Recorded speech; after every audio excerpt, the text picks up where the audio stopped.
శభాష్ రా శంకర అని తెలంగాణ యాసలో శివతత్వాలు రాస్తూ లాస్ట్ది ఏం రాశారంటే, కాయిష్ ఒక్కటే నాకు ఎప్పటికీ, కాయిష్ ఒక్కటే నాకు ఎప్పటికీ, కైలాసమిటు ఓవుడో. కైలాసానికి ఎలా వెళ్ళాలనేది ఒకటే కోరిక. కాయిష్ ఒక్కటే నాకు ఎప్పటికీ, కైలాసమిటు ఓవుడో. కాశీ ఓవుడు, కాశీ ఓవుడు, కాలిపోవుడు, శభాషురా శంకర.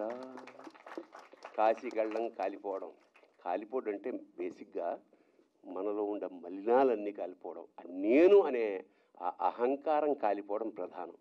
ఏదేమైనా నటుడు అనుదీప్ సంగీత దర్శకుడిగానే కాకుండా నటుడు కూడా చాలా, అంటే లేదు అతన్ని పెట్టి సినిమాలు కూడా తీయచ్చు నాకే అనిపించింది.